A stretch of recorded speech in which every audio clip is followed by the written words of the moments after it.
오늘은 한 초등학교 창고에서 벌어진 기묘한 사건을 들려드리겠습니다.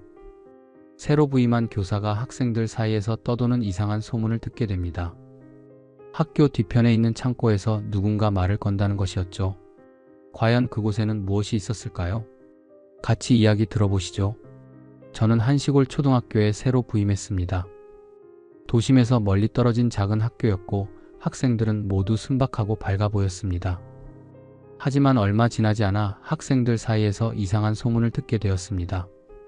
소문의 내용은 이랬습니다. 해가 지기 전 학교 뒤편 창고 앞을 지나가면 어딘가에서 속삭이는 소리가 들린다는 것이었습니다. 특히 혼자 있을 때일수록 그 소리는 또렷하게 들렸고 같이 가자라든가 여기 있어 같은 말을 한다고 했습니다. 아이들은 그것을 창고 속 아이라고 부르며 서로 겁을 주기도 했습니다. 처음엔 장난이라고 생각했습니다. 어른이 되어보니 어릴 적에는 이유 없이 기묘한 이야기들을 만들어내곤 했다는 걸 알게 되었으니까요. 하지만 그 말을 듣고 나니 이상하게 신경이 쓰였습니다. 문제의 창고는 학교 건물 바로 뒤에 있는 작은 벽돌 창고였습니다. 오래된 자물쇠로 굳게 잠겨 있었고 창고문 앞에는 낡은 잡초가 무성했습니다. 그러던 어느 날 한 남학생과 여학생이 우유를 가지러 갔다가 얼굴이 창백해진 채 교무실로 뛰어왔습니다. 둘은 거의 울먹이며 창고 앞을 지나가는데 분명히 안에서 누군가 말을 걸었다고 했습니다. 목소리는 희미하고 가늘었지만 또렷하게 여기 있어라고 들렸다고 했습니다. 하지만 창고는 분명히 잠겨 있었고 안에는 아무도 없었을 터였습니다. 아이들의 말을 듣고도 저는 여전히 반신반의했습니다. 혹시 창고 근처에서 바람이 불면서 나뭇잎이 스치는 소리를 잘못 들은 것은 아닐까 생각했습니다. 하지만 그날 이후로 유독 창고를 지나칠 때마다 이상한 느낌이 들기 시작했습니다. 며칠 뒤 저는 일부러 방과 후 창고 앞을 지나가 보았습니다. 아이들이 떠난 뒤라 학교는 조용했습니다. 발소리를 죽이며 창고문 가까이 다가가 귀를 기울였습니다. 그리고 그 순간 희미하게, 아주 희미하게 무언가 속삭이는 소리가 들려왔습니다. 순간 등줄기가 서늘해졌습니다. 저는 곧장 교무실로 돌아와 관리인을 찾아갔습니다. 창고를 한번 열어보자고 했습니다. 관리인은 의아한 얼굴을 하면서도 결국 열쇠 꾸러미에서 창고 열쇠를 꺼냈습니다. 잠긴 자물쇠를 푸는 소리가 유난히 크게 들렸습니다. 낡은 문이 삐걱이며 열렸고 안에서 쌓인 먼지가 훅하고 날아올랐습니다. 그러나 창고 안에는 아무것도 없었습니다. 단지 먼지가 내려앉은 책걸상 몇 개, 오래된 양철통 몇 개뿐이었습니다. 아이들이 말을 걸었다는 누군가는 어디에도 없었습니다. 그런데 문득 창고 안쪽 벽을 보니 그곳에는 작은 손자국 같은 것이 희미하게 찍혀 있었습니다. 먼지가 두껍게 쌓인 벽 한쪽에 마치 누군가 손을 대고 문질렀던 것처럼 말이죠. 이상한 기분이 들었습니다. 저는 얼른 창고 문을 닫고 열쇠를 돌렸습니다. 그리고 그날 밤 저는 이 학교에서 처음으로 악몽을 꾸게 되었습니다. 그날 밤 저는 쉽게 잠들 수 없었습니다. 낮에 창고 안에서 본 손자국이 계속 머릿속을 맴돌았고 창고 앞에서 들렸던 속삭임이 귓가에서 떠나지 않았습니다. 방 안은 조용했지만 이상하게도 낯선 기운이 감도는 듯 했습니다. 창문 너머로 희미한 가로등 불빛이 비쳐들었고 복도에는 인기척조차 없었습니다. 그런데도 어딘가에서 누군가 지켜보고 있는 것 같은 불길한 느낌이 사라지지 않았습니다. 자다가 몇 번이나 깨어나기를 반복하던 중 새벽 무렵 귀를 스치는 소리가 들렸습니다. 처음에는 바람 소리인가 싶었지만 시간이 지날수록 점점 또렷해졌습니다. 그것은 바람이 아니었습니다. 희미한 목소리가 복도 어딘가에서 새어나오고 있었습니다. 소리는 일정한 간격을 두고 반복되었습니다. 멀리서 들려오는 듯 하다가도 점점 가까워지는 것처럼 느껴졌습니다. 그것은 분명 낮에 창고 앞에서 들었던 것과 같은 목소리였습니다. 잠에서 완전히 깨어난 저는 천천히 몸을 일으켰습니다. 귀를 기울이면 기울일수록 그것이 단순한 착각이 아니라는 확신이 들었습니다. 복도 어딘가에서 누군가 낮게 속삭이는 소리가 분명히 들려왔습니다. 순간적으로 심장이 요동쳤습니다. 저는 숨을 죽인 채 방문을 바라보았습니다. 문틈 아래로 희미한 그림자가 지나가는 듯 했습니다. 그리고 곧 방문 바로 앞에서 인기척이 멈춘 듯한 느낌이 들었습니다. 그때 문 너머에서 조용히 무언가를 긁는 듯한 소리가 들려왔습니다. 손톱이 나무를 스치는 듯한 기이한 소리였습니다. 규칙적이면서도 불안정한 느낌을 주는 소리는 한동안 계속되었습니다. 마치 문을 두드리거나 열어보려는 것처럼 들렸습니다. 얼마나 시간이 지났을까? 문 밖의 인기척은 어느 순간 멈추었고 폭도는 다시 정막에 휩싸였습니다. 그러나 긴장을 늦출 수 없었습니다. 불안감은 여전히 가시지 않았고 문 너머의 기운이 완전히 사라진 것 같지도 않았습니다. 그렇게 저는 뜬 눈으로 밤을 지새웠습니다. 그리고 다음날 창고 앞을 지나치던 중 전날과는 다른 점을 발견하게 되었습니다. 창고문에 찍혀있던 손자국이 밤사이 더 선명해져 있었습니다. 마치 누군가 다시 그 자리를 만지고 간 것처럼 보였습니다. 다음날 아침 창고 앞을 지나던 저는 문에 남겨진 손자국이 전날보다 더 선명해져 있음을 깨달았습니다. 처음 보았을 때는 희미하게 남아있던 흔적처럼 보였지만 이제는 마치 누군가 다시 그 자리를 만지고 간 듯한 느낌을 주었습니다. 손자국의 크기는 어린아이의 손 크기와 비슷해 보였고 먼지가 쌓여있던 주변과는 달리 유독 그 부분만 깨끗했습니다. 수업이 끝난 후 저는 반장과 몇몇 학생들이 창고 근처에서 웅성거리는 모습을 보게 되었습니다. 아이들은 창백한 얼굴로 뭔가를 가리키며 불안한 표정을 짓고 있었습니다. 다가가 무슨 일인지 묻자 반장은 점심시간에 공을 차다가 실수로 창고 앞까지 굴러가게 되었고 공을 주우러 갔다가 이상한 소리를 들었다고 했습니다. 반장은 창고문 앞에 서는 순간 안에서 희미한 소리가 들려왔다고 설명했습니다. 처음에는 바람 소리인가 싶었지만 자세히 들어보니 그것은 일정한 리듬을 가진 소리였습니다. 마치 누군가 안에서 조용히 문을 긁고 있는 듯한 소리였다고 했습니다. 순간 섬뜩한 느낌이 들어 얼른 공을 집어들고 돌아왔지만 등을 돌리는 순간 창고문에서 낮고 가느다란 속삭임이 들렸다고 했습니다. 그 말을 들은 저는 아이들에게 창고에서 들려온 소리에 대해 자세히 물어보았습니다. 아이들은 각자 조금씩 다른 말을 했지만 한 가지 공통된 점이 있었습니다. 모두 창고 안에서 어딘가 먼 곳에서 울리는 듯한 소리가 들렸으며 특히 조용할 때일수록 더 선명하게 들렸다고 했습니다. 또한 몇몇 아이들은 창고 문틈 사이로 희미한 그림자가 움직이는 것을 본 것 같다고 했습니다. 창고 안은 오랫동안 잠겨 있었기에 누군가 안에 있을 가능성은 없었습니다. 하지만 그렇다면 아이들이 들었다는 그 소리는 대체 무엇이었을까요? 저는 다시 한번 관리인을 찾아가 창고를 열어볼 수 있는지 물어보았습니다. 관리인은 약간 꺼림칙한 표정을 지었지만 결국 열쇠 꾸러미에서 낡은 열쇠를 꺼냈습니다. 철문을 열자 내부에서는 싸늘한 공기가 흘러나왔습니다. 낮인데도 불구하고 안은 어두웠고 쌓인 먼지가 천천히 날렸습니다. 안을 살펴보니 예전과 크게 달라진 점은 없었습니다. 그러나 바닥을 자세히 보던 순간 저는 이상한 흔적을 발견하게 되었습니다. 먼지가 수북이 쌓여있던 창고 바닥 한쪽에 작은 발자국들이 찍혀 있었습니다. 그것은 누군가 최근에 이곳을 걸어다닌 듯한 흔적이었지만 발자국의 크기는 아이의 것이었습니다. 더욱 섬뜩한 것은 발자국이 안쪽에서 시작되어 창고문 앞에서 사라졌다는 점이었습니다. 문이 오랫동안 잠겨 있었는데 그렇다면 이 흔적은 대체 어떻게 생긴 것일까요? 저는 더 이상 이 일이 단순한 소문이 아니라는 것을 깨닫기 시작했습니다. 발자국을 본 이후로 창고에 대한 의문이 더욱 깊어졌습니다. 학교는 비교적 작은 규모였고 창고는 학생들의 출입이 금지된 공간이었습니다. 그 안에 누군가가 들어갈 방법은 없었으며 바닥에 남아있던 흔적이 자연적으로 생겨났다고 보기에도 어려운 상황이었습니다. 그날 오후 저는 교장 선생님을 찾아가 창고에 대해 여쭈어 보았습니다. 처음에는 별다른 대답을 하지 않으려는 듯 보였지만 한동안 생각에 잠긴 뒤 조심스럽게 과거 이야기를 들려주셨습니다.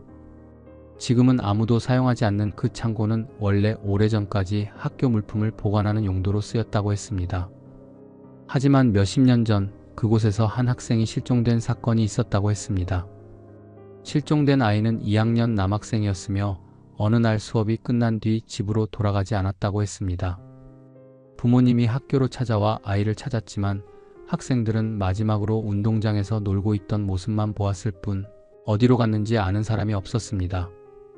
당시 교사들은 학교 전체를 샅샅이 뒤졌지만 아이는 어디에서도 발견되지 않았다고 했습니다. 그러던 중 몇몇 학생들이 실종되기 직전 그 아이가 창고 근처에 가는 것을 보았다고 증언하면서 수색 범위가 좁혀졌습니다.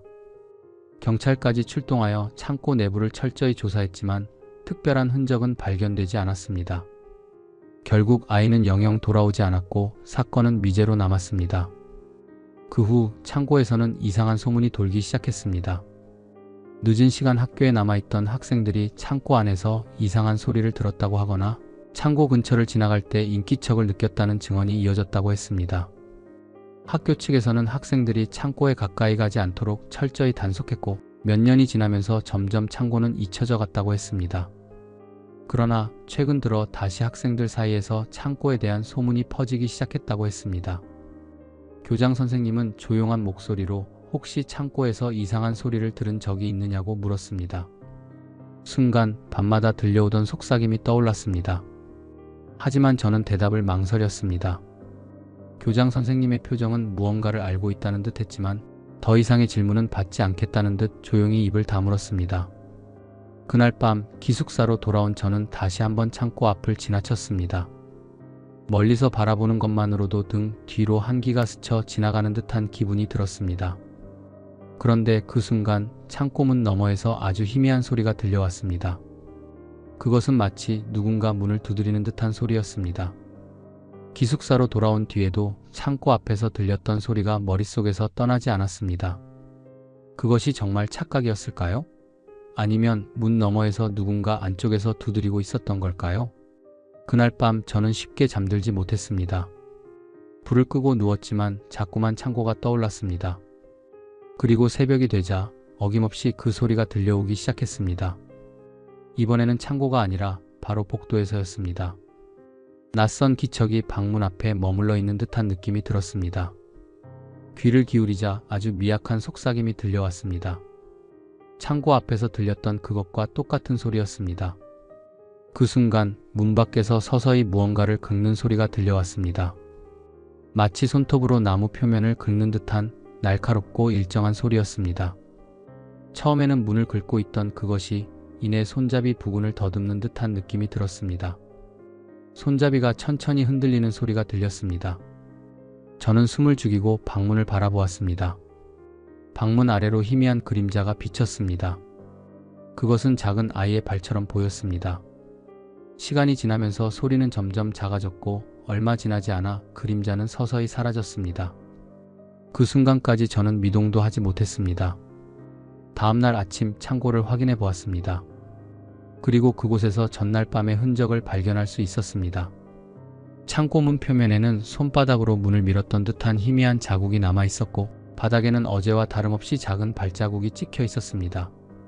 하지만 이번에는 문 앞에서 발자국이 끝난 것이 아니라 복도로 이어져 있었습니다. 그 발자국은 복도를 따라 기숙사 방향으로 이어져 있었고 마지막에는 제가 묵고 있는 방 앞에서 멈춰 있었습니다. 그날 이후 창고에서 들려오던 속삭임은 점점 더 가까워지는 듯 했습니다. 창고에서 시작된 발자국이 기숙사 복도를 따라 제 방 앞에서 끝나 있다는 사실을 알게 된 후 저는 더 이상 이 일을 우연이라 생각할 수 없었습니다. 무엇인가가 분명히 창고에서 나와 저를 따라오고 있었습니다. 그날 이후 새벽이 되면 반복적으로 들려오던 속삭임은 더욱 또렷해졌습니다. 이제는 단순한 기척이 아니라 문 바로 앞에서 낮고 가느다란 목소리가 들려오는 것 같았습니다. 그리고 매일 아침 창고 문에는 어제와는 다른 손자국이 남아 있었습니다. 어느 날 더 이상 이 상황을 방치해서는 안 된다고 생각한 저는 관리인을 찾아가 창고를 다시 한번 열어보기를 요청했습니다. 관리인은 불편한 기색을 보였지만 이미 몇 번이나 같은 요청을 했던 터라 결국 열쇠를 꺼내 들었습니다. 자물쇠를 푸는 소리가 유난히 크게 울려 퍼졌습니다. 오래된 문이 삐걱이며 열리자 먼지가 풀썩이며 흩날렸습니다. 안에는 여전히 오래된 책걸상과 양철통뿐이었습니다. 하지만 이번에는 이전과 다른 점이 하나 있었습니다. 창고 한쪽 벽에 마치 손톱으로 핥혀 놓은 듯한 자국이 남아 있었습니다. 자세히 들여다보니 그것은 단순한 흠집이 아니었습니다. 벽에 희미하게 글씨가 새겨져 있었습니다. 먼지가 쌓여 알아보기 어려웠지만 분명히 무언가를 적으려 했던 흔적이었습니다. 손가락으로 조심스럽게 먼지를 털어내자 벽에는 짧은 문장이 남아 있었습니다. 여기 있어.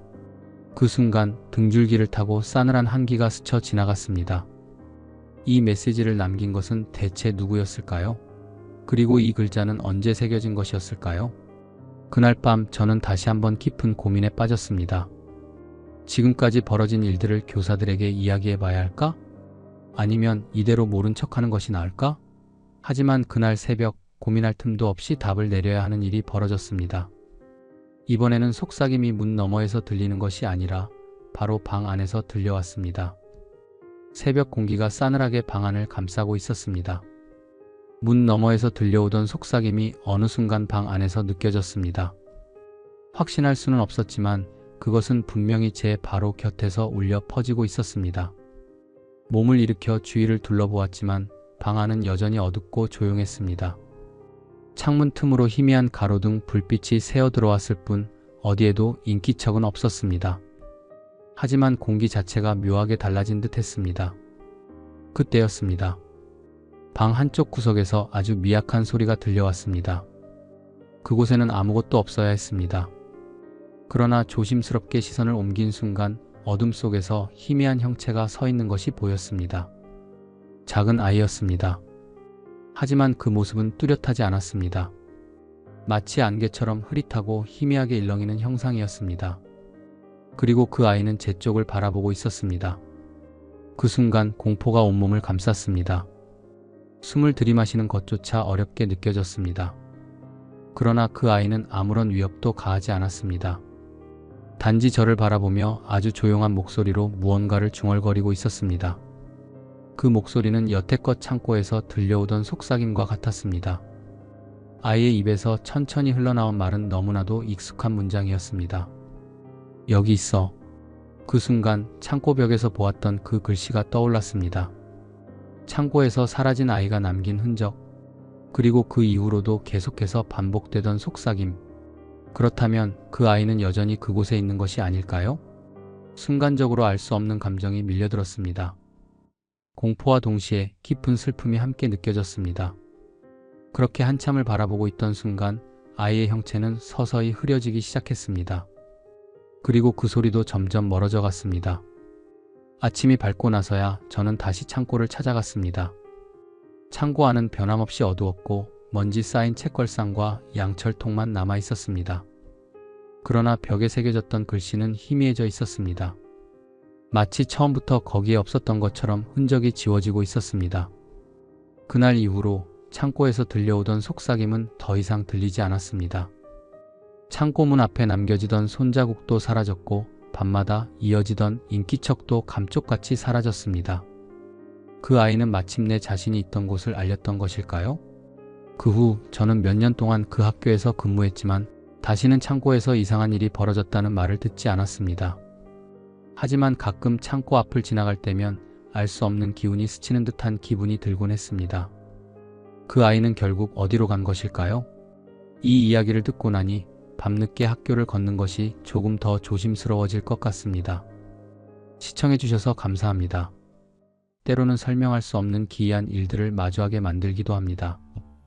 특히 장례를 치르는 과정에서는 평소와 다른 분위기와 감정이 뒤섞이며 그로 인해 우리는 알 수 없는 것들을 느끼게 되기도 합니다. 이 이야기는 할아버지가 돌아가신 후 장례식장에서부터 장지까지 이어지는 3일 동안 겪었던 소름 끼치는 경험에 대한 이야기입니다. 흔히 장례식에서는 고인의 혼이 아직 떠나지 못하고 머물러 있다는 말을 하곤 합니다. 정말로 그럴까요? 아니면 남은 이들의 마음이 만들어낸 환상일까요? 같이 이야기 들어보시죠. 저는 할아버지가 돌아가셨다는 연락을 받고 급히 시골 본가로 내려갔습니다. 오랜 병환 끝에 돌아가셨다는 소식은 예상했던 일이었지만 막상 눈을 감으셨다는 말을 들으니 가슴 한쪽이 먹먹해졌습니다. 가족들은 이미 장례식장을 예약하고 빈소를 차리느라 분주했고 저 역시 도착하자마자 분향하고 자리를 지켰습니다. 그런데 빈소에 들어선 순간부터 묘한 기분이 들었습니다. 분명 실내인데도 이상하게 싸늘한 공기가 감돌았고 문 앞에 서 있는 순간부터 등골이 오싹해지는 느낌이 스쳤습니다. 그냥 감정이 예민해져서 그런가 싶었지만 다른 가족들 역시 어딘가 불편한 표정을 짓고 있었습니다. 첫날 밤 조문객들이 하나둘 떠나고 가족들만 남은 뒤였습니다. 저는 작은 방에서 짧은 휴식을 취하고 있었는데 그때 문 밖에서 흐릿한 소리가 들려왔습니다. 낮은 목소리로 누군가 웅얼거리는 듯한 소리였습니다. 처음에는 피곤한 탓에 헛것을 들은 줄 알았지만 점점 더 선명해졌습니다. 분명 사람 목소리 같았지만 무슨 말을 하는지 분간이 되지 않는 불분명한 중얼거림이었습니다. 순간 머릿속을 스치는 생각이 있었습니다. 할아버지가 살아계셨을 때 치매로 인해 종종 혼잣말을 하시곤 했습니다. 문제는 그때 들리던 중얼거림이 지금 제 귀에 들리는 그것과 묘하게 비슷하다는 점이었습니다. 뭔가 이상하다는 느낌이 들었지만 저는 그냥 장례식장의 분위기가 주는 긴장감 때문이라고 애써 넘기려 했습니다. 그러나 이상한 일은 그날 밤 계속되었습니다. 제사가 끝나고 모두가 잠시 눈을 붙이려 할 때였습니다. 갑자기 저쪽에서 촛불이 흔들리는 게 보였습니다. 아무도 손을 대지 않았는데도 불빛이 심하게 흔들리다가 결국 촛농이 흘러내리며 한쪽이 꺼지고 말았습니다. 순간 빈소에 있던 사람들 사이에서 서로를 바라보며 당황하는 기색이 역력했습니다. 장례식장에서 촛불이 꺼지는 것은 흔한 일이 아니라는 말을 들은 적이 있었습니다. 누군가 곁에 와 있다는 의미일 수도 있다고 했습니다. 그런데 더 이상한 건 촛불이 꺼진 순간 동시에 누군가 문을 두드리는 소리가 들렸다는 점이었습니다. 문 밖에는 아무도 없어야 하는데 선명하게 3번 규칙적으로 노크 소리가 들려왔습니다. 그 순간 저는 다시 한번 등골이 서늘해졌습니다. 장례식장에서 문을 두드리는 소리를 들은 순간 모두가 일제히 입을 다물었습니다. 아무도 먼저 말하지 않았지만 그 자리에 누구라도 그 소리를 똑똑히 들었다는 것을 알고 있었습니다. 문을 열어 확인해야 한다는 생각이 들었지만 이상하게도 아무도 선뜻 나서지 않았습니다. 장례식장에서 한밤중에 문을 두드리는 것이 보통 일이 아니라는 것을 본능적으로 느낀 듯 했습니다. 결국 큰아버지가 조용히 자리에서 일어나 문을 열었지만 문 밖에는 아무도 없었습니다. 불길한 기운이 감도는 가운데 가족들은 아무 일도 없었던 것처럼 다시 자리에 앉았습니다. 하지만 그때부터 빈소에는 묘한 침묵이 감돌았습니다. 저도 차마 입을 떼지 못한 채 향 냄새가 가득한 공간을 둘러보았습니다. 그리고 그 순간 영정사진 속 할아버지의 얼굴이 이전보다 조금 다르게 보인다는 생각이 들었습니다. 처음에는 조명이 바뀌어서 그런가 싶었지만 시간이 지나도 그 느낌은 사라지지 않았습니다. 어쩐지 미소를 짓고 있는 것 같기도 하고 반대로 눈썹을 찌푸린 듯한 인상 같기도 했습니다. 사진이 변한 것이 아니라 제 시선이 흔들리는 건가 싶어 애써 무시하려 했습니다. 하지만 이상하게도 가족들 역시 같은 것을 느꼈는지 누군가 작은 목소리로 사진이 좀 이상하다는 말을 흘렸습니다. 그 순간 장례식장 안쪽에서 다시 작은 소리가 들려왔습니다. 이번에는 아주 희미한 발자국 소리였습니다. 마치 누군가 조심스럽게 방 안을 오가는 듯한 느낌이었습니다. 하지만 주변을 둘러보면 모두 자리에 앉아 있었고 움직이는 사람은 없었습니다.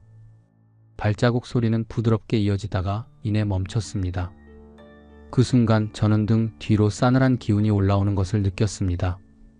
할아버지가 떠나지 못한 걸까? 아니면 그저 예민해진 감각이 만들어낸 착각일까? 그날 밤 가족들은 제대로 잠을 이루지 못했습니다. 촛불이 꺼졌던 자리에는 새 촛불을 켰지만 계속해서 작은 불꽃이 흔들렸습니다. 마치 누군가 바로 앞에서 숨을 불어넣는 것처럼. 그리고 그 다음날 더욱 기이한 일이 벌어졌습니다. 이튿날 아침 가족들은 밤새 숙면을 취하지 못한 탓인지 모두 지쳐 있었습니다. 장례식장은 조문객들로 다시 푹 젖었고 사람들은 하나둘씩 들어와 분향하며 고인의 명복을 빌었습니다. 전날 밤에 이상한 기운이 가시길 바랐지만 여전히 마음 한구석이 불편했습니다. 그날 오전 한 친척 어르신께서 영정사진을 바라보다가 조용히 말씀하셨습니다. 어딘가 다르다고. 처음에는 피곤한 탓에 그렇게 느끼는 줄 알았지만 가족들 몇 명이 다시 사진을 바라보며 동의하는 듯 고개를 끄덕였습니다. 확실히 이상했습니다. 어제까지만 해도 평소의 할아버지 얼굴이었는데 묘하게 표정이 달라 보였습니다. 원래는 차분하고 편안한 인상이었는데 지금 보니 입가가 어딘가 굳어진 듯하고 눈빛 역시 조금 더 깊어 보였습니다. 이상하게도 살아계셨을 때 엄하게 꾸짖던 모습과 비슷한 분위기가 느껴졌습니다. 그 순간 저희 가족은 동시에 같은 생각을 떠올렸습니다. 할아버지가 무언가 전하려는 걸까? 그렇게 생각하는 순간 장례식장 바깥에서 갑자기 큰 소리가 들렸습니다. 밖으로 나가보니 상주인 아버지와 장례식장 직원이 심각한 표정으로 서 있었습니다. 방금 전 누군가 장례식장 입구에 놓아둔 향을 쓰러뜨렸다는 것이었습니다. 그런데 주변에 아무도 없었다고 했습니다. 바람이 불어서 그랬을 수도 있겠지만 이상한 건 향이 쓰러진 방향이었습니다. 마치 누군가 안에서 밖으로 밀어낸 것처럼 이상하게 멀리까지 향이 흩어져 있었습니다. 그 순간 저는 소름이 돋았습니다. 할아버지는 평소에도 가정사에 대해 엄격하셨고 친척들 간의 갈등을 못마땅해 하셨습니다. 그런데 하필 어제부터 영정사진이 달라 보이기 시작했고 그날 아침에는 특정 친척이 장례식장에 들어서자마자 향이 쓰러졌습니다. 그 친척은 할아버지와 생전에 사이가 좋지 않았던 분이었습니다. 그날 이후로도 몇 가지 이상한 일들이 계속되었습니다. 밤이 되면 다시 촛불이 흔들리고 조문객 몇몇이 장례식장이 유독 싸늘하다고 말했습니다. 그리고 무엇보다 영정사진 속 할아버지의 얼굴이 점점 더 달라 보인다는 느낌을 지울 수 없었습니다. 그렇게 긴장감 속에서 이틀째 밤이 흘러갔고 이제 마지막 날이 다가오고 있었습니다. 그리고 장지로 향하는 날 정말로 이해할 수 없는 일이 벌어졌습니다. 장례식의 마지막 날 저희 가족은 새벽부터 분주하게 움직였습니다. 이제 할아버지를 모시고 산소로 올라가야 했습니다. 그런데 출발 준비를 하던 중 가족들은 또 한 번 이상한 일을 겪게 되었습니다. 운구를 담당하던 장례식장 직원이 관을 옮기려던 순간 갑자기 한 사람이 숨을 헐떡이며 뛰어 들어왔습니다. 어제 영정사진 앞에서 불길한 징조를 느꼈던 친척이었습니다. 그는 밤새 끔찍한 악몽을 꾸었다며 땀에 젖은 얼굴로 말을 더듬었습니다. 꿈속에서 할아버지가 나타나셨다고 했습니다. 그런데 평소와 달리 화가 난 표정이었고 계속해서 같은 말을 반복하셨다고 했습니다. 무슨 말씀이었는지 물어보자 친척은 창백한 얼굴로 어렵게 입을 열었습니다. 여기가 아니다. 순간 장례식장 안이 싸늘해졌습니다. 처음에는 무슨 뜻인지 이해하지 못했습니다. 그러나 잠시 후 저희는 큰 실수를 하고 있었다는 걸 깨달았습니다. 할아버지가 생전에 원하셨던 묘터는 지금 가려는 곳이 아니었습니다.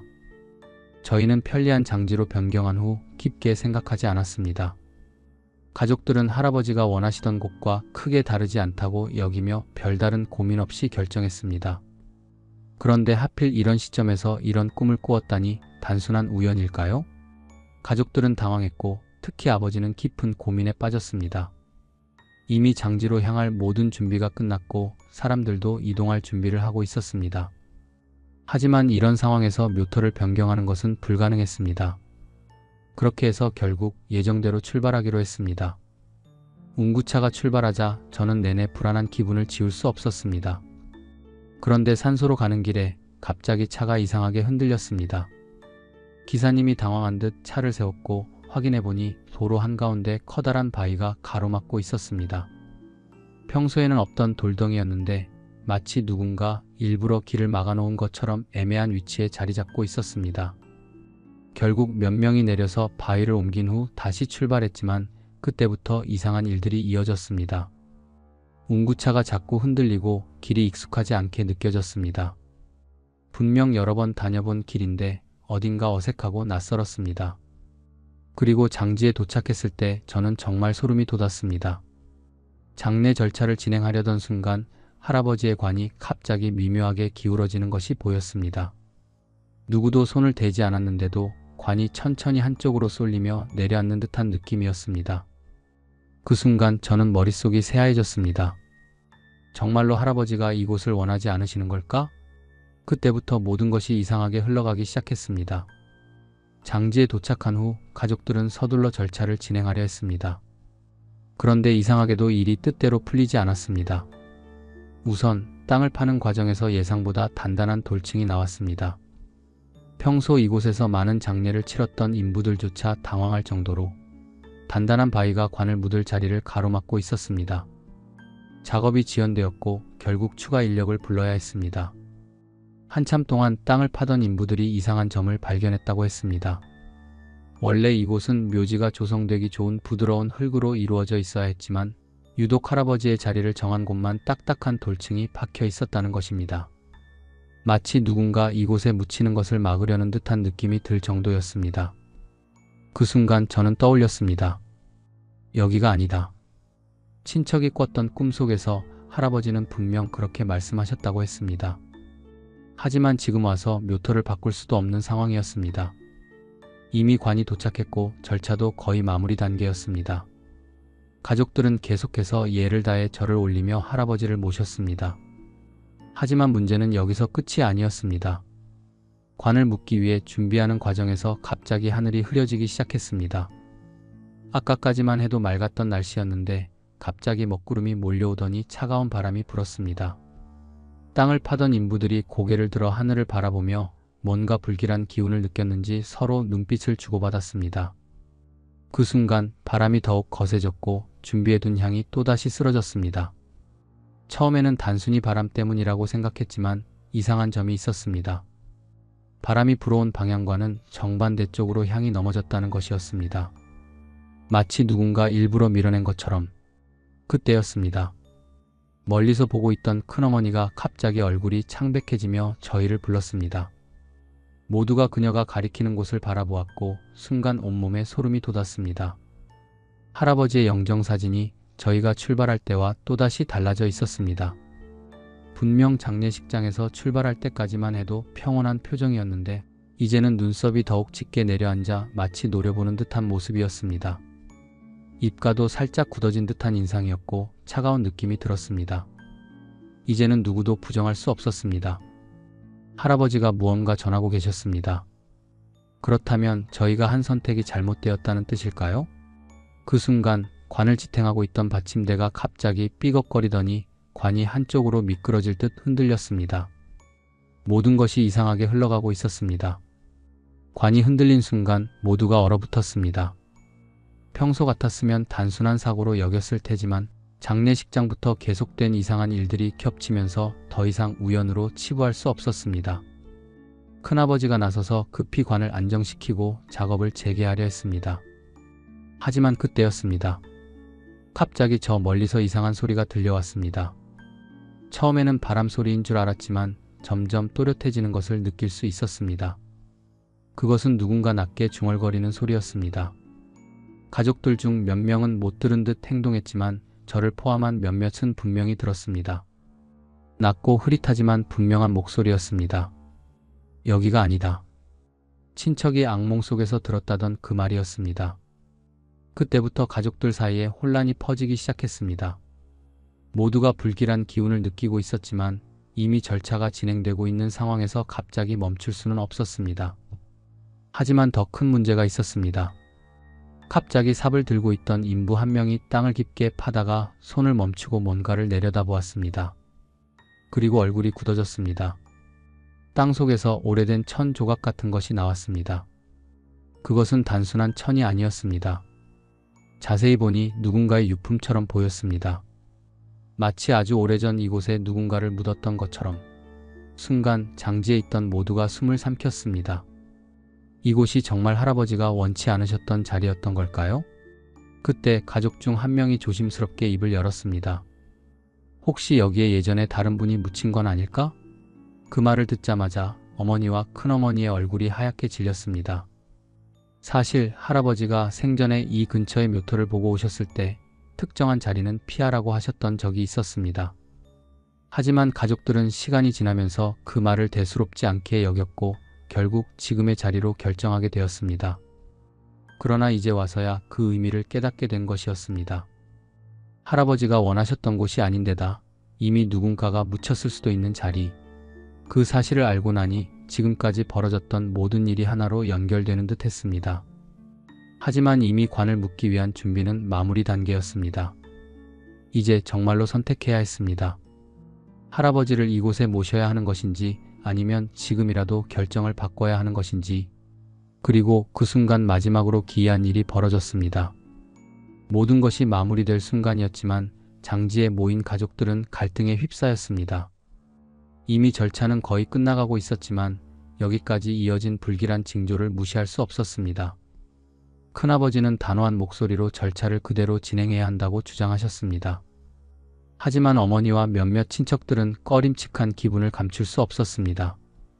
저 또한 묘한 불안감에 사로잡혀 있었습니다. 그때 아주 짧은 순간이었지만 분명히 보았습니다. 영정 사진 속 할아버지의 눈매가 또다시 달라져 있었습니다. 처음 장례식장에서 보았을 때보다 더욱 선명한 눈빛, 그리고 여전히 무언가를 말하려는 듯한 표정. 순간 저는 알 수 없는 확신이 들었습니다. 이곳이 아니다. 그때부터 제 머릿속은 온통 그 말로 가득 찼습니다. 그러나 장례 절차를 멈출 수는 없었습니다. 이대로 진행해야 하는 상황이었고 이미 가족들 사이에서도 의견이 분분했습니다. 결국 관을 묶고 봉분을 만드는 마지막 과정만 남아 있었습니다. 그런데 그 순간 믿기 어려운 일이 벌어졌습니다. 파묻으려던 관이 갑자기 흔들리며 한쪽으로 미끄러졌습니다. 모두가 깜짝 놀라 달려들었지만 그 짧은 찰나의 순간에 아무도 손을 대지 않았는데도 관이 이상하게 기울어졌습니다. 마치 보이지 않는 힘이 그것을 붙잡고 있는 듯 했습니다. 순간 가족들 사이에서 웅성거림이 퍼졌고 결국 큰어머니가 떨리는 목소리로 말했습니다. 이건 할아버지가 마지막으로 주시는 신호 아닐까? 모두가 그 말을 듣고도 쉽게 결정을 내릴 수 없었습니다. 하지만 저희 가족 중 몇몇은 분명 같은 생각을 하고 있었습니다. 결국 장례 절차는 멈추게 되었습니다. 가족들은 급히 회의를 거쳤고 큰아버지 역시 더 이상 이 기이한 징조를 무시할 수 없었습니다. 장지의 위치를 다시 검토해야 한다는 결론이 내려졌고 결국 다음날 새로운 묘토를 정해 다시 장례를 치르기로 했습니다. 그렇게 하룻밤을 더 보내고 마침내 할아버지가 원하셨던 장소로 관을 옮기게 되었습니다. 그리고 놀랍게도 새로운 장소에서는 아무런 문제가 발생하지 않았습니다. 흙을 파는 작업도 순조로웠고 더 이상 불길한 바람이 불거나 영정 사진의 표정이 달라 보이지도 않았습니다. 모든 것이 자연스럽게 흘러갔고 가족들은 한결 가벼운 마음으로 마지막 절을 올릴 수 있었습니다. 묘를 다 덮고 봉분을 정리하는 마지막 순간 저는 뒤돌아서며 한 번 더 영정 사진을 바라보았습니다. 그제야 할아버지의 얼굴이 평온해 보였습니다. 마치 이제야 원하던 곳에 안착했다는 듯한 고요하고 편안한 얼굴로 그제야 저는 모든 것이 끝났다는 것을 깨달았습니다. 그렇게 장례 절차가 끝난 후 우리 가족은 아무도 그때의 일을 깊이 이야기하지 않았습니다. 하지만 가족들 모두가 알고 있었습니다. 할아버지는 마지막까지 자신의 뜻을 전하려 하셨다는 것을, 그리고 어쩌면 돌아가신 분들은 정말로 우리가 모르는 방식으로 우리 곁을 맴돌고 있을지도 모른다는 것을. 여러분이라면 어떻게 생각하시겠습니까? 이야기는 여기서 마무리되었습니다. 할아버지의 장례식에서 벌어진 기이한 일들, 그리고 마지막 순간에야 제대로 된 묘토를 찾게 된 가족들의 경험. 이 모든 것이 단순한 우연이었을까요? 아니면 정말로 할아버지께서 마지막까지 자신의 뜻을 전하려 했던 것일까요? 돌아가신 분들의 영혼이 남아 가족들에게 신호를 보낸다는 이야기는 종종 전해져 내려옵니다. 하지만 실제로 이런 일을 겪게 된다면 여러분은 어떤 선택을 하게 될까요? 혹시 비슷한 경험을 해보신 적이 있나요?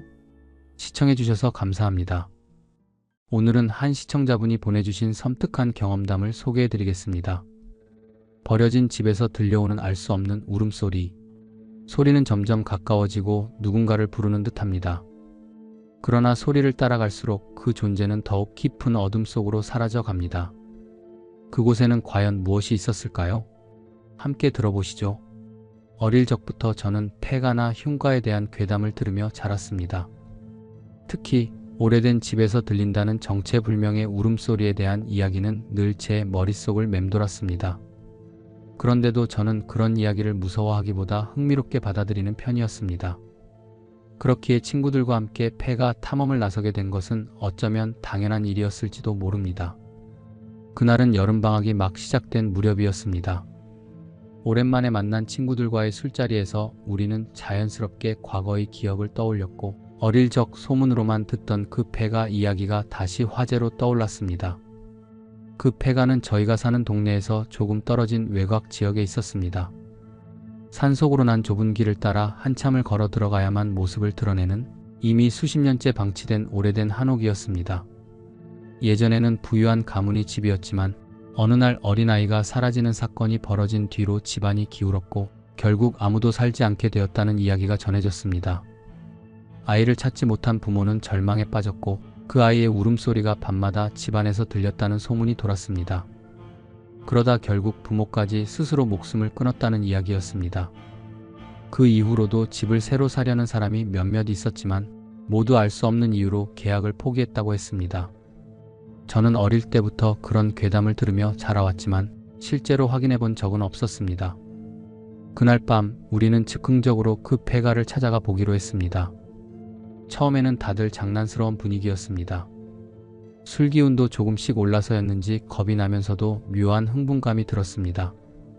그러나 폐가가 가까워질수록 어딘가 낯선 공기가 감돌았습니다. 마당은 잡초가 무성하게 자라 있었고 기와는 군데군데 무너져 내려 있었습니다. 그런데 이상한 점이 있었습니다. 아무도 찾지 않는 곳이라면 먼지와 거미줄이 가득해야 할 텐데 집의 문틀과 창틀에는 이상하리만큼 먼지가 쌓여 있지 않았습니다. 마치 누군가 최근까지 드나들었던 것처럼 말입니다. 그러나 그때까지만 해도 우리는 그저 오래된 집을 둘러보는 것에 집중하고 있었습니다. 집 안은 바깥보다 더욱 습하고 차가웠습니다. 문을 열고 들어서는 순간 알 수 없는 한기가 등줄기를 타고 올라왔습니다. 그리고 그때 분명히 아무도 없는 방 안에서 작은 울음소리가 들려왔습니다. 처음엔 바람이 부딪히는 소리라고 생각했습니다. 하지만 귀를 기울여 보니 확실히 그것은 어린아이의 흐느낌이었습니다. 방 한구석에서 들려오는 듯한 낮고 떨리는 울음소리. 우리는 서로를 바라보며 순간적으로 얼어붙었습니다. 장난일 수도 있다는 생각이 스쳐갔지만 누구도 쉽게 움직일 수 없었습니다.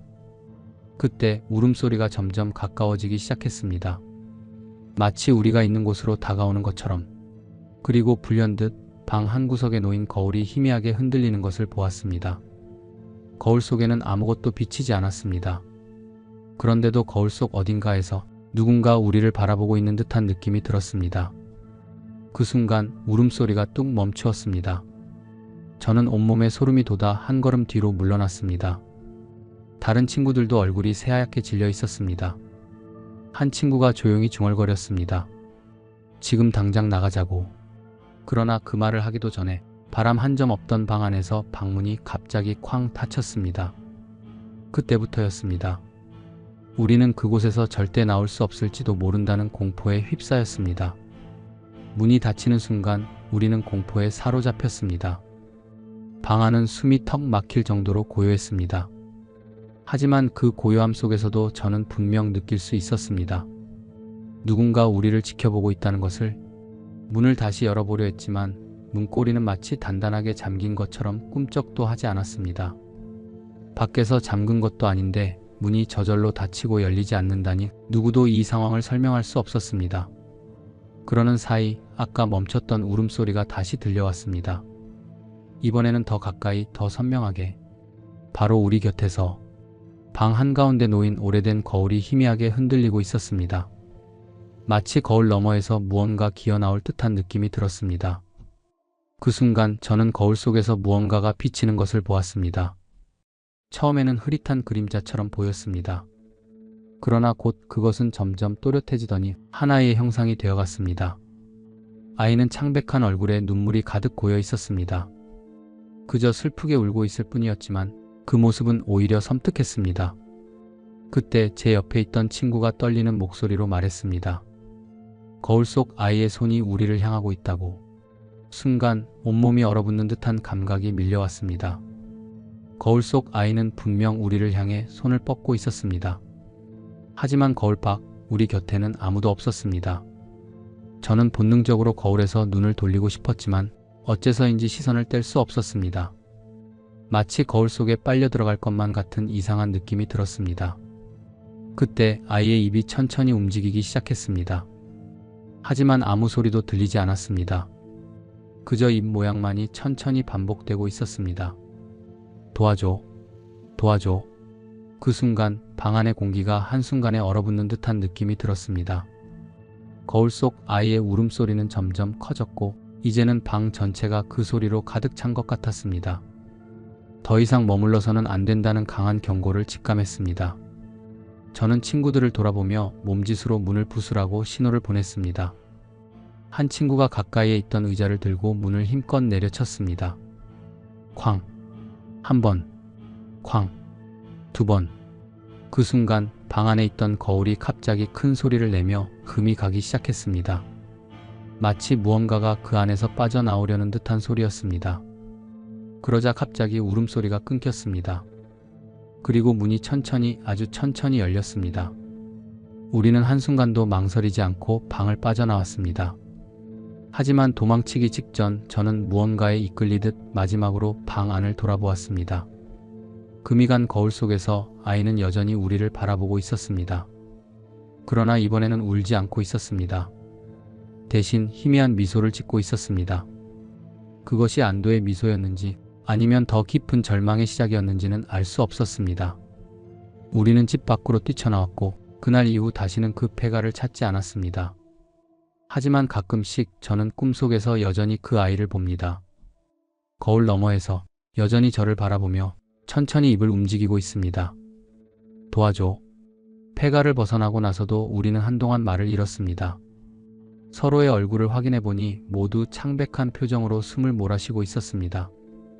누구도 방금 겪은 일을 쉽게 받아들일 수 없었습니다.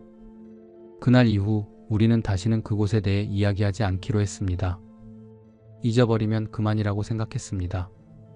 그러나 현실은 그렇지 않았습니다. 며칠 후부터 저는 이상한 경험을 하기 시작했습니다. 처음에는 단순한 피로 때문이라고 생각했습니다.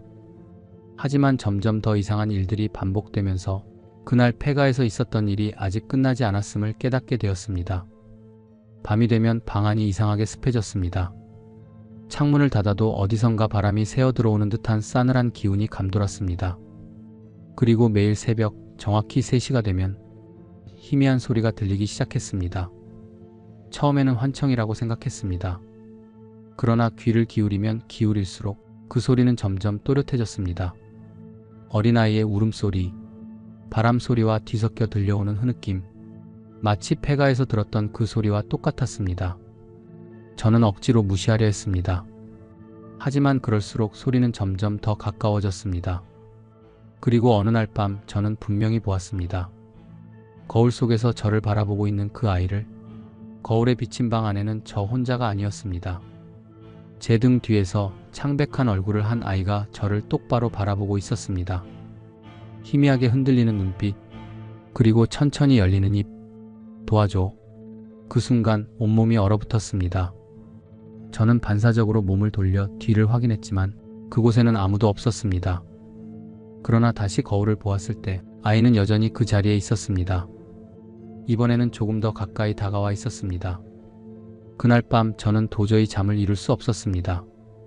눈을 감으면 귓가에 아이의 울음소리가 울려 퍼졌고 눈을 뜨면 거울 속에서 저를 바라보는 그 아이가 보였습니다. 다음 날 저는 결국 함께 폐가를 찾았던 친구들에게 연락했습니다.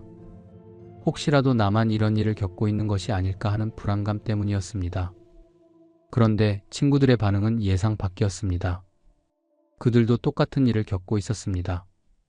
매일 새벽 3시가 되면 들려오는 울음소리, 거울 속에서 자신들을 바라보는 아이의 모습, 그리고 점점 더 가까이 다가오는 그 존재. 우리는 모두 공포에 질려 있었습니다. 그저 한순간의 호기심으로 찾아갔던 폐가가 우리를 이렇게까지 쫓아올 줄은 상상도 하지 못했습니다. 우리는 그 폐가와 관련된 정보를 더 알아보기로 했습니다. 그리고 곧 충격적인 사실을 알게 되었습니다. 그곳에서 실종된 아이는 끝내 발견되지 않았다고 했습니다.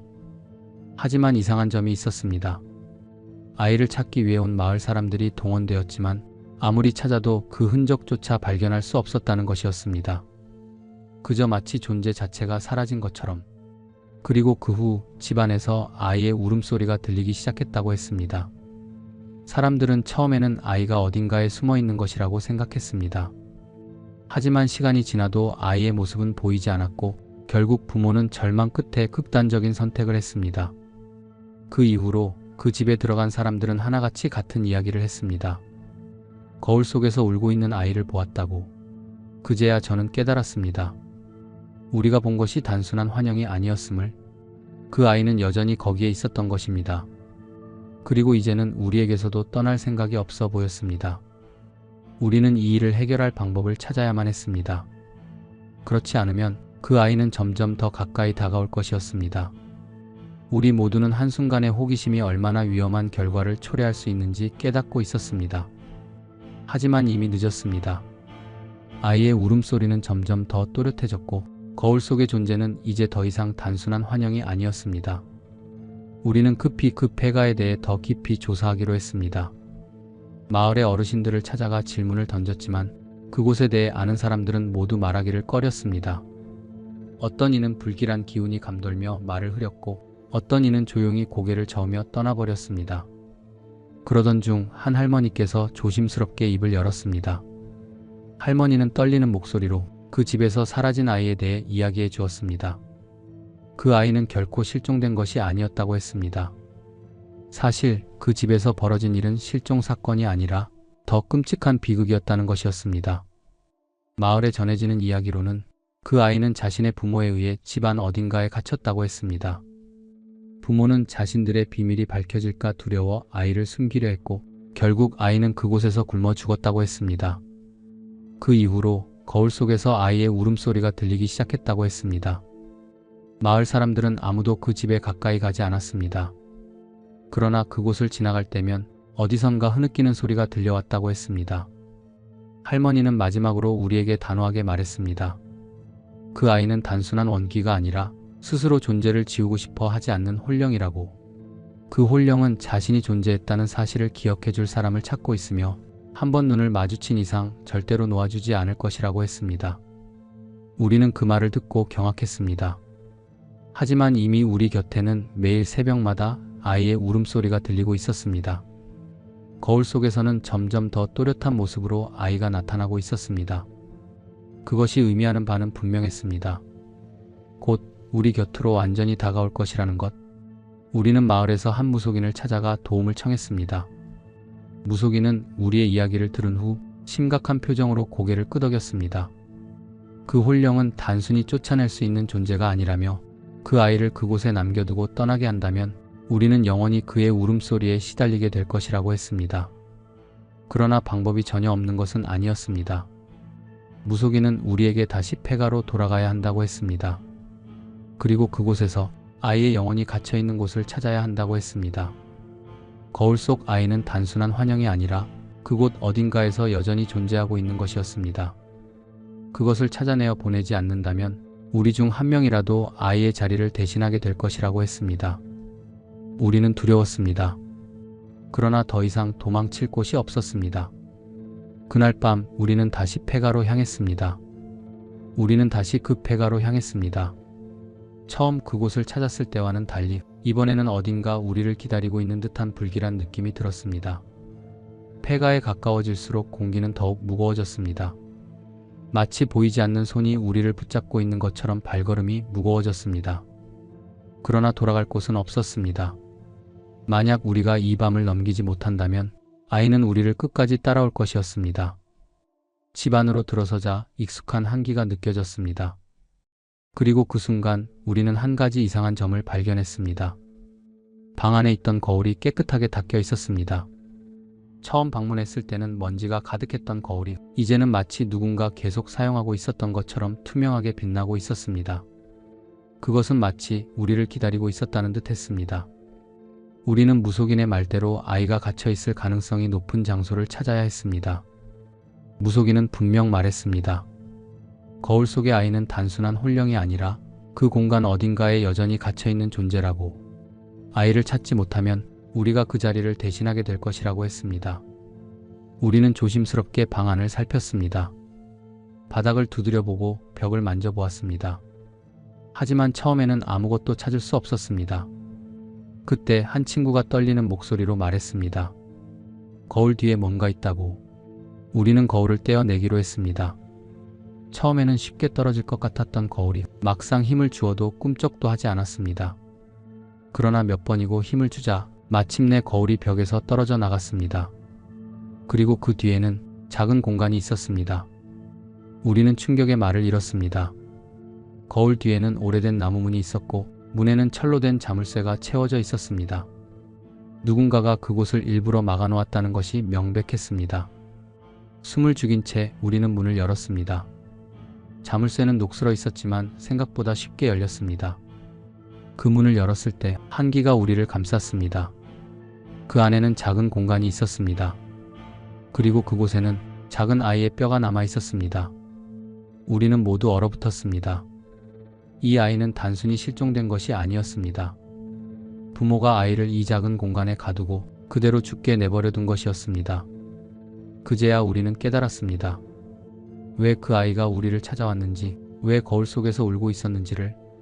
아이는 우리가 자신을 발견해 주기를 기다리고 있었습니다. 아무도 자신을 찾지 않았기에, 아무도 자신의 존재를 기억하지 않았기에 영원히 이곳에 갇혀 있었던 것입니다. 우리는 무속인이 준비해준 의식을 진행했습니다. 아이는 오랜 시간 동안 이곳에 갇혀 있었기 때문에 그저 위령제를 지내는 것만으로는 떠날 수 없었습니다. 그 아이에게 자신의 존재를 인정하고 다시는 혼자가 아니라는 것을 알려주어야 했습니다. 우리는 아이의 육골을 모아 작은 상자에 담았습니다. 그리고 폐가를 떠나 무속인이 알려준 절로 향했습니다. 그곳에서 우리는 마지막으로 아이에게 인사를 했습니다. 그리고 아이는 더 이상 울지 않았습니다. 그날 이후 우리에게서 울음소리는 사라졌습니다. 거울 속에 비치던 아이의 모습도 더 이상 나타나지 않았습니다. 우리는 다시는 그 폐가에 가지 않았습니다. 아니, 갈 이유가 없었습니다. 그곳에는 이제 더 이상 울음소리가 들리지 않았으니까요. 이 이야기는 여기까지입니다. 한순간의 호기심이 불러온 공포, 그리고 그 공포 속에 숨겨진 비극적인 진실. 제보자분과 그 친구들은 다행히도 무사했지만 과연 모든 것이 끝난 것일까요? 혹시 여러분도 거울을 볼 때 어디선가 낯선 시선이 느껴진 적이 있나요? 아니면 설명할 수 없는 울음소리를 들은 적이 있나요? 다음에도 더욱 섬뜩하고 소름 돋는 이야기로 찾아뵙겠습니다. 시청해주셔서 감사합니다. 오늘은 한 사람이 친구와 함께 폐병원을 탐험하다가 겪은 섬뜩한 경험을 들려드리겠습니다. 오래전부터 흉가로 소문난 이곳은 한때 운영되던 병원이었지만 몇 년 전 의문의 사건으로 폐쇄된 뒤 사람들의 발길이 끊긴 상태였습니다. 하지만 호기심 많은 사람들은 여전히 그곳을 찾았고 사연의 주인공도 친구와 함께 한밤중에 폐병원을 방문하게 되었습니다. 어두운 복도와 텅 빈 병실, 그리고 설명할 수 없는 기이한 현상들. 그날 그들은 무언가를 보고야 말았습니다. 어떤 일이 벌어졌는지 같이 이야기 들어보시죠. 저는 오랜만에 친구와 만나 이런저런 이야기를 나누던 중 우연히 한 폐병원에 대한 이야기가 나왔습니다. 그곳은 예전부터 귀신이 나온다고 유명한 곳이었고 밤이 되면 이상한 소리가 들린다는 소문이 돌았습니다. 처음엔 말도 안 되는 이야기라고 웃어넘겼지만 친구가 갑자기 흥미를 보이며 한밤중에 가보자고 제안했습니다. 저는 내심 꺼려졌지만 별일 없을 거라는 생각에 결국 함께 가기로 했습니다. 우리는 야심한 밤이 되기를 기다렸다가 차를 타고 병원 근처까지 갔습니다. 건물은 생각보다 훨씬 더 을씨년스러웠습니다. 벽은 금이 가고 페인트가 벗겨진 채 곰팡이가 피어 있었으며 곳곳에 깨진 유리창이 남아 있었습니다. 무엇보다 병원 앞에 서자마자 기온이 뚝 떨어지는 느낌이 들었습니다. 가을밤이긴 했지만 분명 주위보다 그곳만 더 서늘했습니다. 친구는 아무렇지 않다는 듯 손전등을 들고 앞장섰습니다. 저는 조용히 친구를 따라 건물 안으로 발을 들였습니다. 안은 바깥보다 더 어두웠습니다. 창문이 먼지로 뒤덮여 빛이 거의 들어오지 않았고 공기에서는 오래된 곰팡내와 약품 냄새가 뒤섞인 듯한 불쾌한 향이 났습니다. 복도를 따라 걸으며 조심스럽게 병실 문을 하나씩 열어보았습니다. 대부분은 텅 비어 있었고 낡은 침대와 부서진 가구들만 덩그러니 남아 있었습니다. 하지만 이상한 점이 있었습니다. 모든 병실의 침대가 같은 방향을 향하고 있었고 몇몇 침대에는 마치 누군가 최근까지 사용한 듯한 흔적이 있었습니다. 먼지가 쌓여 있어야 할 시트 위에 누군가 앉았던 것처럼 움푹 들어가 있었던 것입니다. 그때 문득 복도 끝에서 희미한 그림자가 스치는 듯한 느낌이 들었습니다. 저는 순간적으로 친구를 불렀지만 친구는 아무것도 보이지 않는다며 웃어넘겼습니다. 그러나 저는 분명히 보았습니다. 병원 안에 저희 말고 다른 무언가가 있다는 것을요. 그 순간 어디선가 바람도 불지 않는데 병실 문이 끼익 소리를 내며 천천히 열렸습니다. 문이 저절로 열린 순간 저는 온몸에 소름이 돋았습니다. 친구는 장난이라도 치듯 문 안을 들여다보았지만 저는 한 걸음도 가까이 가고 싶지 않았습니다. 저희는 아무 말 없이 그 문을 바라보았습니다. 방 안은 다른 병실과 마찬가지로 침대 몇 개가 어지럽게 놓여 있었고 벽에는 낡고 희미한 의료 차트가 걸려 있었습니다. 하지만 한 가지 이상한 점이 있었습니다. 다른 방들과 달리 이곳의 침대 시트는 마치 방금 누군가 일어난 것처럼 구겨져 있었습니다. 저는 친구에게 나가자고 했지만 친구는 오히려 더 안으로 들어갔습니다. 벽에 남은 의료 차트를 유심히 살펴보던 친구가 저를 불렀습니다. 차트에는 한 환자의 이름과 상태가 적혀 있었는데 날짜가 기이했습니다. 병원이 폐쇄된 이후의 날짜가 적혀 있었던 것입니다. 그때였습니다. 멀리서 들려오던 희미한 바람 소리가 갑자기 멈추더니 병실 안이 기묘할 정도로 고요해졌습니다. 그리고 순간 병원 전체가 낮게 떨리는 듯한 소리가 들리더니 복도 저편에서 탁, 탁, 탁 하는 발소리가 들려오기 시작했습니다. 저는 친구와 서로 눈을 마주쳤습니다. 이 폐 병원에는 저희 둘밖에 없었습니다. 그런데 분명히 복도 어딘가에서 누군가 걸어오는 소리가 들렸습니다. 발소리는 천천히 하지만 확실하게 저희가 있는 병실을 향해 다가오고 있었습니다. 저희는 숨을 죽이고 귀를 기울였습니다.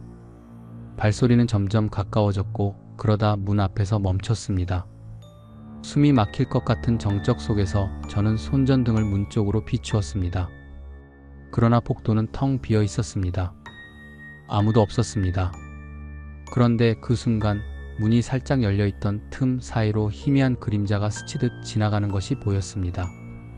저는 심장이 덜컥 내려앉는 느낌이 들었습니다. 그것은 사람의 형체였지만 어딘가 이상했습니다. 마치 인간의 움직임이 아니라 흐릿한 형체가 부유하듯 스며드는 듯한 느낌이었습니다. 친구도 그제야 이상함을 감지한 듯 뒤로 한 걸음 물러났습니다. 그리고 그 순간 방 안의 침대가 끼익 소리를 내며 미세하게 움직였습니다. 저희는 그대로 얼어붙었습니다. 아무도 없는 방에서 침대가 저절로 움직인 것입니다. 그때 문이 쾅 하고 닫혔습니다. 순간 병실 안은 칠흑 같은 어둠에 휩싸였습니다. 갑작스럽게 닫힌 문에 저는 숨이 턱 막히는 기분이었습니다. 손전등을 흔들며 주변을 비춰보았지만 공기는 더 싸늘해지고 손끝까지 얼어붙는 느낌이 들었습니다. 친구도 당황한 기색이 역력했지만 애써 태연한 척 문고리를 잡아 돌렸습니다. 그러나 문은 꿈쩍도 하지 않았습니다. 아무리 힘을 주어도 문은 열리지 않았습니다. 마치 밖에서 누군가 단단히 붙잡고 있는 것처럼 흔들림조차 없었습니다. 그때였습니다. 어디선가 희미한 속삭임이 들려오기 시작했습니다. 처음엔 바람 소리인 줄 알았습니다.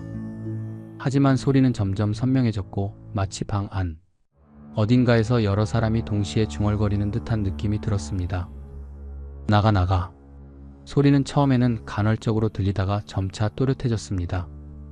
어떤 단어인지 정확히 들리지 않았지만 그것은 명백히 인간의 목소리였습니다. 그리고 그 순간 등 뒤에서 뭔가 스치는 듯한 느낌이 들었습니다. 저는 반사적으로 손전등을 돌려 침대를 비추었습니다. 아무것도 없었습니다. 그런데 방금까지 평평하던 침대 시트 위에 손바닥만 한 검은 얼룩이 선명하게 남아 있었습니다. 처음에는 단순한 얼룩이라 생각했지만 가만히 보니 그것은 마치 사람의 손바닥 자국 같았습니다. 친구도 그것을 보더니 얼굴이 창백해졌습니다. 그때 문 반대편에서 쿵 하는 둔탁한 소리가 들렸습니다. 누군가 문을 두드리는 소리였습니다. 아니, 두드리는 것이 아니라 마치 몸을 부딪히는 듯한 느낌이었습니다. 2번, 3번 점점 세게, 빠르게 쿵, 쿵, 쾅. 마치 문을 부수고라도 들어올 것 같은 그 소리에 저는 공포에 질려 문에서 한 발짝 물러났습니다. 그런데 친구는 단호한 표정으로 손전등을 문틈으로 비춰보았습니다. 그리고 친구가 손전등을 떨어뜨렸습니다. 그의 얼굴이 새하얗게 질렸고 입술이 떨리고 있었습니다. 저는 필사적으로 손전등을 주워들고 빛을 비추었습니다. 그리고 그제야 친구가 무엇을 본 것인지 알게 되었습니다. 문틈 사이로 창백한 손가락이 천천히 밀려들어오고 있었습니다. 그것은 분명 사람의 손이었습니다. 하지만 손가락이 이상하게 길었고 관절이 어긋난 듯 꺾여 있었습니다.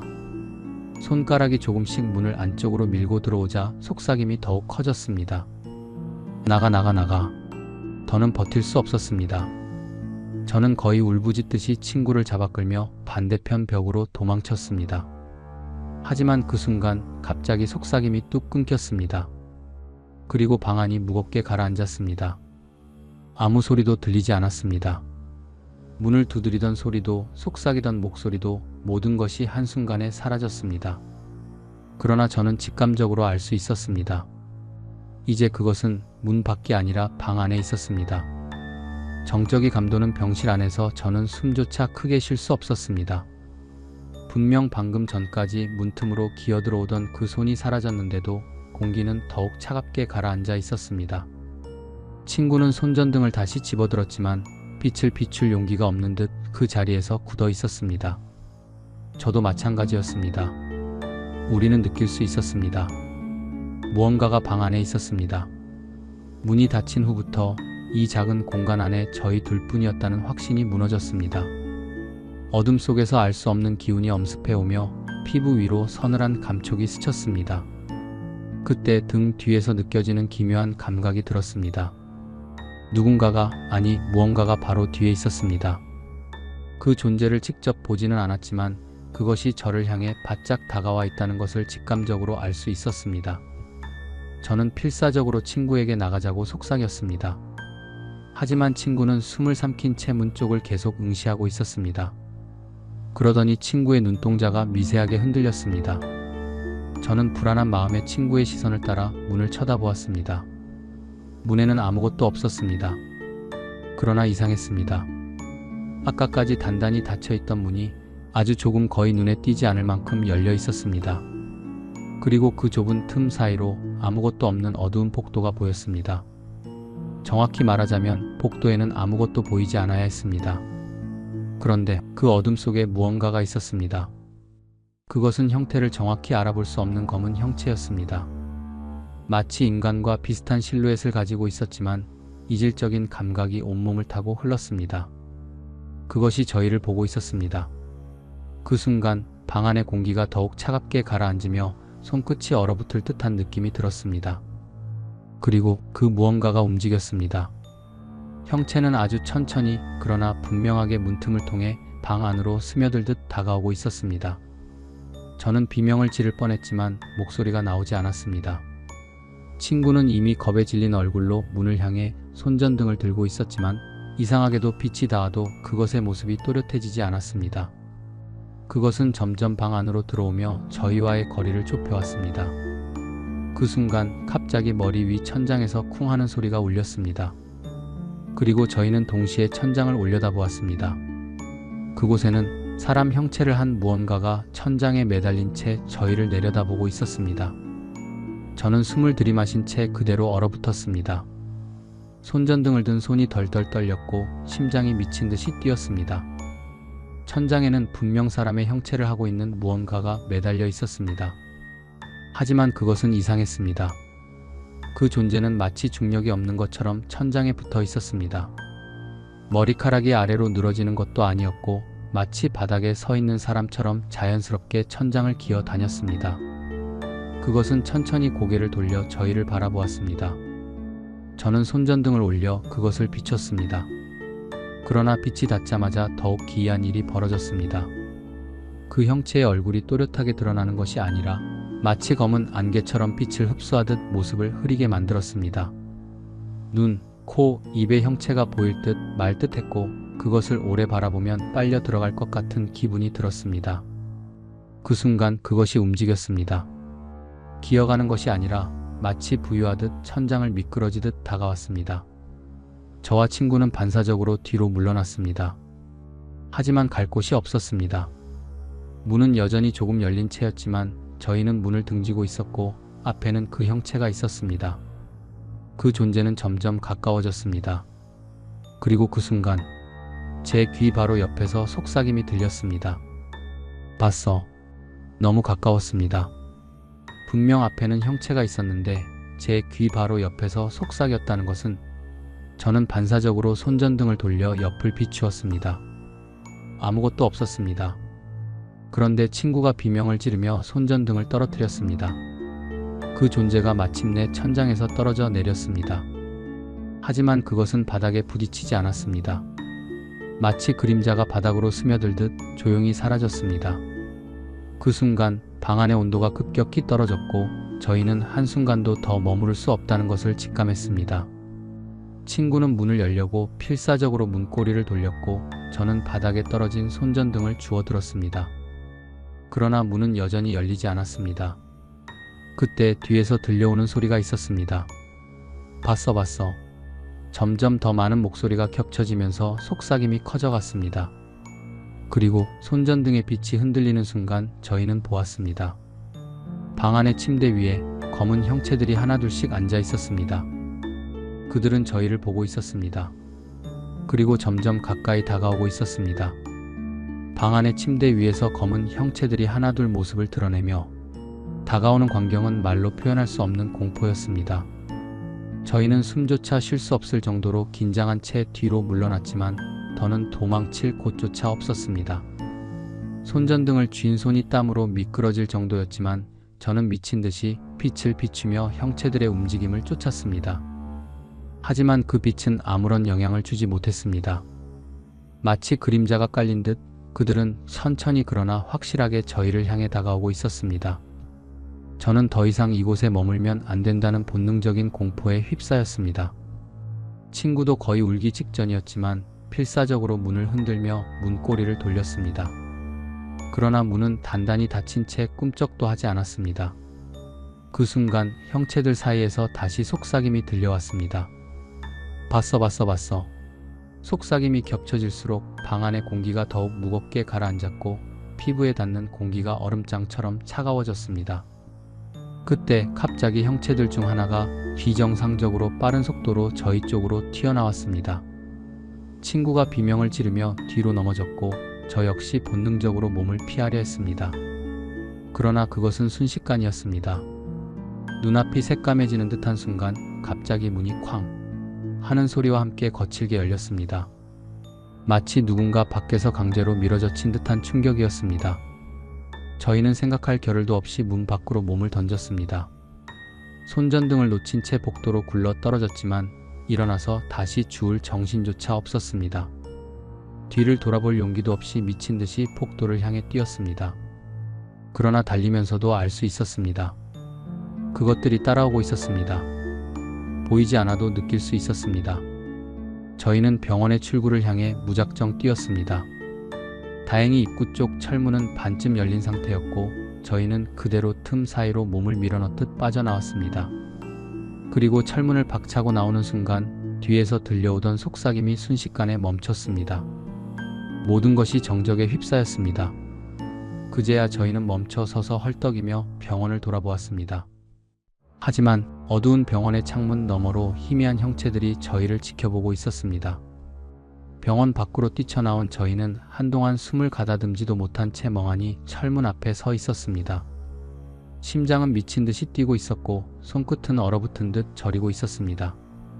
그러나 가장 무서웠던 것은 그 병원의 창문 너머로 여전히 저희를 지켜보는 형체들이었다는 사실이었습니다. 희미한 그림자들이 창가에 가득 서 있었고 그들은 마치 저희가 다시 돌아오기라도 바라는 듯 가만히 있었습니다. 움직이지도 않고 그저 지켜보고만 있었습니다. 저는 친구의 옷깃을 잡아당기며 이제 그만 가자고 속상이었습니다. 친구도 겁에 질린 얼굴로 고개를 끄덕였고 저희는 병원에서 최대한 멀리 떨어지기 위해 달리기 시작했습니다. 차를 세워둔 곳까지 도착하는 데는 몇 분도 걸리지 않았지만 그 시간이 마치 몇 시간처럼 느껴졌습니다. 저희는 허둥지둥 차에 올라탔고 친구는 손이 떨려 시동을 거는 것조차 힘들어 보였습니다. 드디어 차가 출발했고 폐병원이 점점 멀어졌습니다. 저는 절대 뒤를 돌아보지 않으려 애썼습니다. 하지만 차가 도로를 빠져나올 때 귀를 찢을 듯한 소름 끼치는 소리가 들려왔습니다. 봤어. 희미하지만 분명히 들렸습니다. 그것은 병원에서 들려온 것이 아니었습니다. 바로 차 안에서 제 귀 바로 옆에서 속삭이는 소리였습니다. 저는 비명을 지르며 고개를 돌렸지만 아무것도 보이지 않았습니다. 그러나 직감적으로 알 수 있었습니다. 저희는 병원을 벗어났지만 그것은 저희를 따라온 것이었습니다. 이후 저희는 다시는 그 병원 근처에도 가지 않았습니다. 하지만 그날 이후 이상한 일들이 계속되었습니다. 잠을 자려고 하면 귓가에 희미한 속삭임이 들려왔고, 불을 끄고 나면 방 안에 누군가 있는 듯한 느낌이 들었습니다. 친구도 비슷한 경험을 했다고 했습니다. 결국 저희는 스님을 찾아가 부적을 받아 집에 붙여두었고, 이상하게도 그 후로는 괴이한 경험이 멈췄습니다. 그러나 저는 여전히 의문이 남아 있습니다. 그날 병원에서 본 그것들은 대체 무엇이었을까요? 그리고 그것들은 정말로 완전히 사라진 걸까요? 오늘도 불을 끄면 어둠 속에서 희미한 속삭임이 들려오는 듯한 기분이 듭니다. 봤어. 여기까지 친구와 폐병원을 찾았다가 겪은 기묘한 이야기를 전해드렸습니다. 끝까지 들어주셔서 감사합니다. 밤길 조심하세요.